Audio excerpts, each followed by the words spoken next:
வணக்கம். எஸ்ஐபி மூலமா 1 crore ஒரு 25 வருஷத்துல எப்படி கிரியேட் பண்றது அப்படின்றது ஒரு டவுட் எல்லாருக்கும் இருக்கலாம். இப்போ 35 வயசு, ரிட்டையர்மெண்ட் ஏஜ் வந்து 60 வயசு, இடைப்பட்ட டைம் வந்து ஒரு 25 வருஷம் அப்படின்னு நம்ம எடுத்துக்கிட்டோம்னா ப்ராப்பரா ஒரு டைவர்சிஃபைட் ஈக்விட்டி ஃபண்ட் எஸ்ஐபி மூலமா ஒரு 12% ரிட்டர்ன் கொடுக்குது அப்படின்னு நம்ம அசம்ஷன் எடுத்துக்கிட்டோம்னா ஒரு 5400 ரூபா எஸ்ஐபி பர் மந்த் பண்ணினோம்னாலே அந்த 1 crore கார்பஸ் வந்து ரிட்டையர்மெண்ட் டைமில் அடைய முடியும். அதையே நம்ம ஸ்டெப் அப் எஸ்ஐபி மூலமாக பண்ண ஆரம்பித்தோன்னா அந்த 1 crore மல்டிப்ளை ஆகலாம். ஸ்டெப் அப் அப்படின்றது என்ன அப்படின்னா இந்த 5400 ரூபாயில் ஆரம்பிக்கிறோம், அடுத்த வருஷம் ஒரு 10% ஏற்றுறோம், அதுக்கு அடுத்த வருஷம் அதுலேருந்து ஒரு 10%, அதாவது 5400 ரூபாயிலேருந்து 540 ரூபா எக்ஸ்ட்ரா அடுத்த வருஷம் எஸ்ஐபி ஆகும், அதுக்கு அடுத்த வருஷம் அதுலேருந்து ஒரு 10%, அந்த மாதிரி கண்டினியூஸாக நம்ம 25 வருஷத்துக்கு பண்ணிட்டு போனோம்னா இந்த 1 crore கார்பஸ் வந்து ஒரு 7 டைம் வந்து அதிகமாகலாம், 7 கோடி கிட்ட கார்பஸ் வந்து வரதுக்கான வாய்ப்புகள் அதிகமாக இருக்குது. அடுத்த விஷயம், நம்ம எஸ்ஐபிக்கு எந்த பெஸ்ட் ஸ்ட்ராட்டஜி அப்படின்றது வந்து எல்லாருக்குமே ஒரு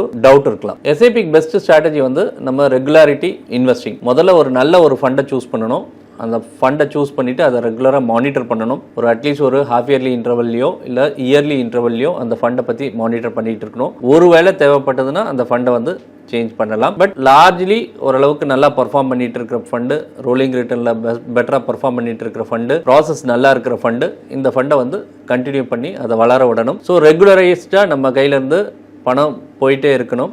அண்ட் ஒருவேளை நம்ம சேலரிஸ் இன்க்ரீஸ் ஆகுது அப்படின்னும் போது இயர்லி சேலரி இன்க்ரீஸ் ஆகும்போது நம்மளுடைய எஸ்ஐபி அமௌண்ட்டையும் நம்ம ஏற்றிக்க பழகிக்கணும். சேலரி 10% இன்க்ரீஸ் ஆகுதுன்னா நம்மளுடைய எஸ்ஐபி அமௌண்ட் வந்து அதை விட ஒரு 1 or 2%, 12% ஏற்றினோம்னா தட் இஸ் பெட்டர். ஒருவேளை அதுவும் பண்ண முடியலன்னா அட்லீஸ்ட் சேலரிக்கு ஈக்குவலண்ட்டாக எஸ்ஐபி அமௌண்ட் ஏறிடுச்சுன்னா அது ரொம்ப நல்லது. ஒரு டைவர்சிஃபைட் போர்ட்ஃபோலியோல எப்படி 1 crore எடுத்துகிட்டு வர முடியும் அப்படின்னா, டைவர்சிஃபைட் போர்ட்ஃபோலியோ அப்படின்னாலே வந்து நம்ம ஒரு அசெட் கிளாஸை சொல்லலை, அதில் வந்து ஈக்விட்டி இருக்கும், அதில் டெட் இருக்கும், கோல்டு இருக்கும், ரியல் எஸ்டேட் இருக்கும். இப்போ கோல்டு, ரியல் எஸ்டேட் ரெண்டுமே வந்து ஃபிசிக்கல் அசெட், நம்ம கண்ணால் பார்க்க முடியும், தொட முடியும், ஃபீல் பண்ண முடியும். இந்த மாதிரி அசெட்ஸ் வந்து நம்மக்கிட்ட ஒரு 10%க்கு மேலே போர்ட்ஃபோலியோவில் இருக்கக்கூடாது. ஓரளவுக்கு 10% ஆன போர்ட்ஃபோலியோ இருந்ததுன்னா பெட்டர். ஏன்னா ரியல் எஸ்டேட் வந்து ஒரு இல்லிக்விட் அசெட், வளர்ச்சி இருக்கும், ஆனால் வந்து நமக்கு தேவையான நேரத்தில் பணம் கிடைக்கிறது வந்து ரொம்ப கஷ்டமாக இருக்கும். கோல்டு ஒரு நல்ல ஒரு அசெட்டு, பட் அதோட ரிட்டர்ன்ஸை பார்த்தீங்கன்னா இன்ஃப்ளேஷனோட அதிகமாக இருக்கும். சில காலங்களில் ஏறும், சில காலங்களில் அதோட ரிட்டர்ன்ஸ் வந்து குறைவாக இருக்கும். டெட்டு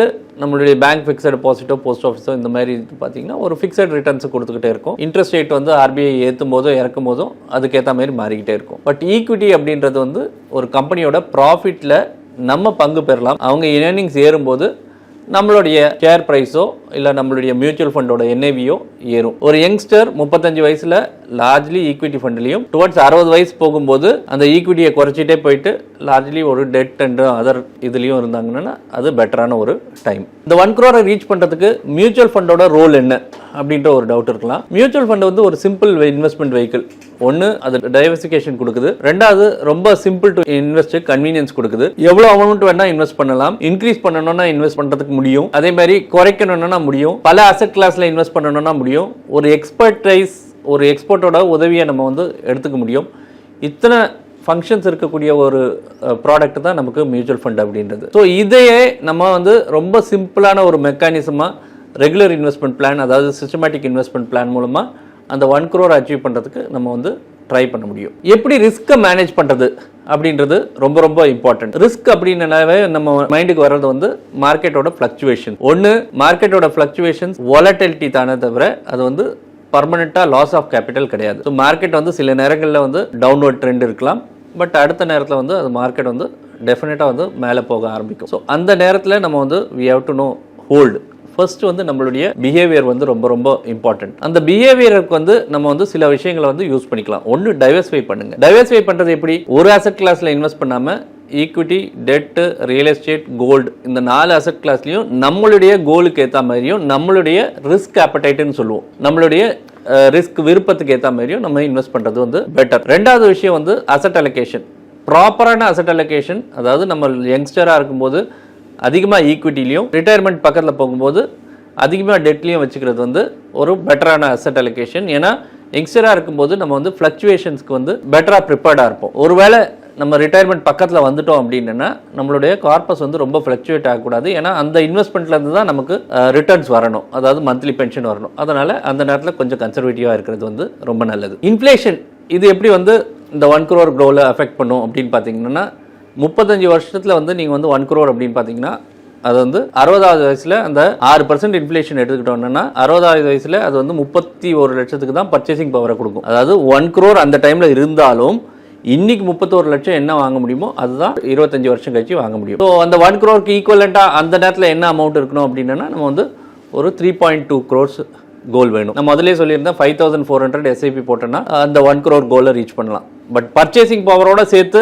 நம்ம அதை பார்க்கணும் அப்படின்னு பார்த்தோம்னா அதுலேருந்து ஒரு 3 times அப்ராக்சிமேட்டாக வந்து நீங்கள் ஒரு 16,000-17,000 rupees எஸ்ஐபி போட்டிங்கன்னா அந்த 3.2 crore கோலுக்கு பக்கத்தில் வந்து ரீச் ஆகிடுவீங்க. ஸோ அந்த அளவுக்கு உங்களால் பர்ச்சேசிங் பவரையும் ப்ரொடெக்ட் பண்ண முடியும். You can also stay invested. Prioritisation of investment அப்படின்றது ரொம்ப ரொம்ப இம்பார்ட்டன்ட். நீங்கள் வந்து எந்த இன்வெஸ்ட்மெண்ட்டுக்கு ப்ரியாரிட்டி கொடுக்கணும் அப்படின்றது ரொம்ப இம்பார்ட்டன்ட். ஸோ நம்ம யங் பர்சனாக இருக்கும்போது நிறைய வந்து ஈக்விட்டிக்கு ப்ரியாரிட்டி கொடுங்க.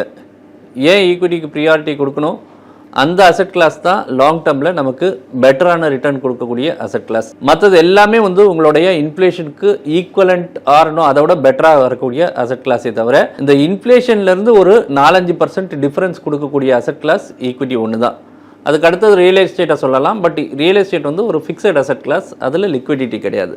அதனால் ப்ரியாரிட்டைஸ் வந்து லிக்விடிட்டியும் இருக்கணும், அதே நேரத்தில் வளர்ச்சியும் இருக்கணும். அதுக்கு வந்து ஈக்விட்டி வந்து பெட்டரான அசெட் கிளாஸ். அதே நேரத்தில் அசெட் அலோகேஷனை மறக்காதீங்க. கோல்டு ஆர் ரியல் எஸ்டேட் இதை வந்து ஒரு பாலிஷ்டாக வச்சுக்கோங்க. எப்பயுமே வந்து கோல்டு வந்து இப்போ வந்து கோல்டு மியூச்சுவல் ஃபண்ட்ஸ் பண்ணலாம், இல்லை கோல்டு இடிஎஃப்ஸில் பண்ணலாம். ரியல் எஸ்டேட்னா இப்போ ரீட்ஸ் இருக்குது, ரீட்ஸில் இன்வெஸ்ட் பண்ணலாம். ஃபிசிக்கலாக ரியல் எஸ்டேட்டே வாங்கணுன்ற நெசசிட்டி கிடையாது. இருக்கிறதுக்காக ஒரு ரியல் எஸ்டேட் கூட டெஃபினட்டாக வந்து இருக்கிறதுல தப்பு கிடையாது.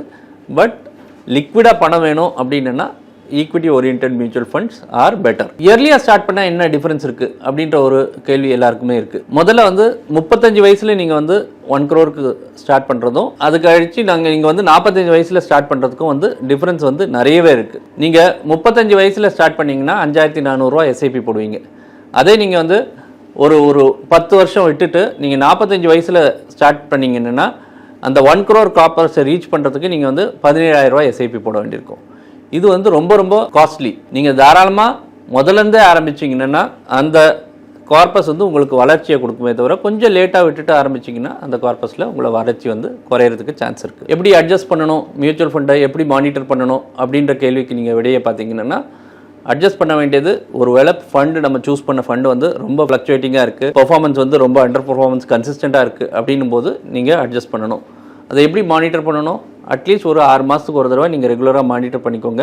உங்களுடைய கோலுக்கு ஏற்ற மாதிரி அது இருக்கா அப்படின்றத பார்த்துக்கோங்க. நீங்கள் சூஸ் பண்ண ஸ்கீம்ஸ் வந்து ரோலிங் ரிட்டர்ன் பெட்டராக இருக்கா அப்படின்றத பார்த்துக்கோங்க. அந்த ஃபண்டோட சேஞ்சஸ் ஏதாவது இருக்கா பாருங்கள். ஒரு வேளை ஃபண்ட் மேனேஜர் வேலையை விட்டுட்டு போயிருக்கலாம், ஒரு வேளை அவங்களுடைய ப்ராசஸ் சேஞ்ச் ஆகிருக்கலாம், அவங்களோட தீம்ஸ் சேஞ்ச் ஆகிருக்கலாம், ஸ்கீம் மர்ஜர்ஸ் நடந்திருக்கலாம். இந்த மாதிரி விஷயங்கள் ஏதாவது இருக்குதா அப்படின்றத பாருங்கள். அண்ட் பெஞ்ச் மார்க்கோட கம்பேர் பண்ணும்போது அது எப்படி இருக்குன்னு பாருங்கள். ரொம்ப லாங் டேர்மில் அண்டர் பர்ஃபார்மன்ஸ் இருந்துகிட்டே இருக்குது அப்படின்னா அதை ரிவ்யூ பண்ணுங்கள், அது வேணும்னா மாற்றுங்க. அதர்வைஸ் லாங் டேர்முக்கு ஒரு நல்ல ஃபண்டாக இருந்ததுன்னா அதில் ஸ்டே இன்வெஸ்டடாக இருங்க. டேக்ஸ் இம்ப்ளிகேஷன் என்ன அப்படின்னா மியூச்சுவல் ஃபண்ட்ஸை பொறுத்த வரைக்கும் ஈக்விட்டி ஃபண்ட்ஸில் long term capital gain tax அப்படின்றது வந்து ஒரு வருஷத்துக்கு மேலே நீங்கள் விற்றீங்கன்னா இன்றைக்கி லெவலில் 12.5% ஆன் த கெயின், அதுதான் நமக்கு டேக்ஸ். ஒரு வருஷத்துக்குள்ளே விற்றோன்னா 20%. பட் எஸ்ஐபிஸோ இல்லை மியூச்சுவல் ஃபண்ட்ஸோ நம்ம ஈக்விட்டி ஃபண்ட்ஸோ எடுக்கும்போது லாங் டேர்ம்ன்றதுனால இன்றைக்கி நிலைமையில் அது ஒரு 12.5% வந்து அட்ராக்ட் பண்ணலாம். பட் நம்ம விட்ரா பண்ணும்போது என்ன டேக்ஸ் லாஸ் இருக்குன்றது தெரியாது.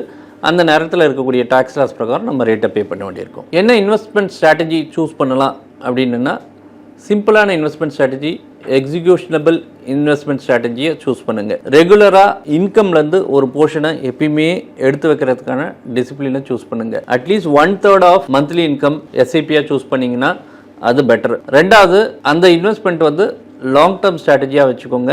அதுக்கு ஈக்விட்டியை நிறைய ப்ரிஃபர் பண்ணுங்கள். இயர்லி டேஸில் அதை வளர விடுங்க. சேலரி எப்பப்பெல்லாம் ஏறுதோ அப்போ வந்து டாப் அப் எஸ்ஐபியை கொண்டு வாங்க. போனஸ் எப்பப்பெல்லாம் கிடைக்குதோ அப்போ வந்து அந்த போனஸில் ஒரு போர்ஷனை வந்து லாங் டேர்ம் கார்பஸ்க்கு ஆட் பண்ண முடியுமா அப்படின்றத பாருங்க. எப்பப்பெல்லாம் உங்களுடைய ப்ரொமோஷன்ஸ் இருக்கோ அப்போ வரக்கூடிய இன்கமையும் வந்து எஸ்ஐபியை கன்வெர்ட் பண்ண முடியுமா பாருங்க. ஸோ தட் நீங்கள் டிசைர் பண்ண கோலை விட அதிகமாக ரீச் பண்ணுறதுக்கான வாய்ப்புகள் இருக்குது. எப்படி அலோகேட் பண்ணணும் அப்படின்ற அசட் அலோகேஷன் பார்த்தீங்கன்னா எர்லி டேஸில் வந்து மேஜராக ஈக்விட்டியை எடுத்துக்கிட்டிங்கன்னா ஈக்விட்டிஸில் வந்து லார்ஜ் அண்ட் மிட் கேப் எடுத்துக்கலாம், நீங்கள் இல்லை மல்டி கேப் எடுத்துக்கலாம்.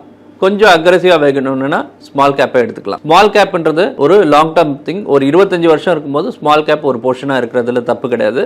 அதே நீங்கள் ஒரு 5-6 வருஷம் அப்படி தான் இருக்குது அப்படின்னா ஸ்மால் கேப்போட எக்ஸ்போஷரை குறைச்சிக்கிறது நல்லது. லார்ஜ் அண்ட் மிட் கேப்ன்றது வந்து லார்ஜ் கேப்பும் மிட் கேப்பும் சேர்ந்து இருக்கக்கூடிய ஃபண்ட்ஸ். இந்த ஃபண்ட்ஸ் வந்து ஓரளவுக்கு உங்களுக்கு பெனிஃபிட்டை கொடுக்கும். பாண்ட்ஸ் அப்படின்றது வந்து உங்களுடைய ஷார்ட் டேர்ம் கோல்ஸ்க்கு ரொம்ப ரொம்ப யூஸ்ஃபுல்லாக இருக்கும். பாண்ட்ஸை பொறுத்த வரைக்கும் நீங்கள் வந்து பக்கத்தில் இருக்கீங்க, கோல் பக்கத்தில் இருக்கீங்கன்னா பாண்ட் ஆர் பாண்ட் ஃபண்ட் வந்து ரொம்ப நல்லது. சில நேரத்தில் வந்து ஆப்பர்ச்சுனிட்டிஸ் கிடைக்கும். இப்போ வந்து இன்ட்ரெஸ்ட் ரேட் இறங்க போகுது அப்படின்னா இந்த கில்ட் ஃபண்ட் மாதிரி இன்ஸ்ட்ருமெண்ட்ஸ் வந்து ரொம்ப ரொம்ப நல்லது. அது மாதிரி இன்ஸ்ட்ருமெண்ட்டும் நீங்க சூஸ் பண்ணிக்கலாம். ரியல் எஸ்டேட் அப்படின்றது வந்து இருக்கிறதுக்கு பிசிக்கல் ரியல் எஸ்டேட்டையும் இன்வெஸ்ட்மெண்ட்டுக்கு ரீட்ஸையும் யூஸ் பண்ணிக்கிட்டீங்கன்னா நல்லது. கோல்டை பொறுத்த வரைக்கும் கோல்டு மியூச்சுவல் ஃபண்ட்ஸ் நல்லது. ஏன்னா வந்து காஸ்ட் ரொம்ப குறைச்சல். நகையாவோ இல்லை காயினாவோ வாங்குறத விட கோல்டு மியூச்சுவல் ஃபண்ட்ஸ் வந்து ரொம்ப ரொம்ப பெட்டராக இருக்கும் in terms of cost. Equity investment என்ன ரோல் லாங் டேர்ம் ஃபினான்ஷியல் கோலில் ப்ளே பண்ணணும்னா அந்த ஆல்ஃபா தாங்க மெயினாக இருக்கக்கூடிய ஆல்ஃபா. நீங்கள் வந்து நார்மலாக ஒரு பேங்க் டெபாசிட்டில் 7% ஏர்ன் பண்ண முடியும் லாங் டேர்மில் அப்படின்னா அந்த 11-12% நீங்கள் லாங் டேர்மில் ஏர்ன் பண்ணணும்னா ஈக்விட்டியை தவிர வேறு எதுவுமே அசெட் கிளாஸே கிடையாது. ஒரு கம்பெனி நல்ல கம்பெனி ப்ராஃபிட்ஸ் வளரும் போது அந்த ப்ராஃபிட்டில் பங்கு பெறதுக்கு நம்ம வந்து இன்வெஸ்டராக போகலாம். டைரக்ட் இன்வெஸ்டராக இருக்கலாம், இல்லை எஸ்ஐபி இன்வெஸ்டராக மியூச்சுவல் ஃபண்ட் மூலமாக போகலாம். அப்போது அந்த கம்பெனி வளரும் போது நம்மளும் வந்து வளருவோம். அதே நேரத்தில் ஒரு எக்ஸ்பர்டைஸ் வந்து ஃபண்ட் மேனேஜர் மூலமாக கிடைக்கிறதுனால நல்ல கம்பெனிஸை சூஸ் பண்ணுற விஷயத்தை அவங்க பார்த்துப்பாங்க. 35 வயசு 60 வயசில் ரிட்டையர்மெண்ட் அப்படின்னா மியூச்சுவல் ஃபண்டா டைரக்ட் ஈக்விட்டியா அப்படின்ற ஒரு விஷயம் வந்து ரொம்ப பேருக்கு டவுட்டாக இருக்கும். நீங்கள் அட்லீஸ்ட் ஓரளவுக்கு எக்ஸ்பர்டைஸ் வர வரைக்கும் எஸ்ஐபி மியூச்சுவல் ஃபண்ட் எஸ்ஐபியை ஸ்டார்ட் பண்ணுங்க. போக போக உங்களுடைய எக்ஸ்பர்டைஸ் பெட்டராக இருக்கலாம். உங்களுக்கு வந்து ஒரு பேலன்ஸ் ஷீட்டையோ இல்லை ஒரு ஃபினான்ஷியல் ஸ்டேட்மெண்ட்டையோ அண்டர்ஸ்டாண்ட் பண்ணிக்கூடிய ஒரு விஷயம் வரலாம். அந்த நேரத்தில் நீங்கள் ஸ்டாக்கை சூஸ் பண்ணலாம். பட் ஸ்டாக் இன்வெஸ்ட்மெண்ட்டுக்கு நிறைய ரிசர்ச் தேவைப்படும்.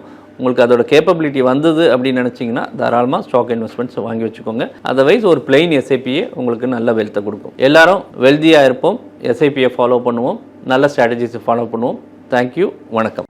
மேலும் ஈடி தமிழ் சேனல்ல வரப்போகும் பிசினஸ் மற்றும் அது ரிலேட்டடான வீடியோவை பார்க்க உடனே கீழே இருக்க சப்ஸ்கிரைப் பட்டனை கிளிக் பண்ணுங்க.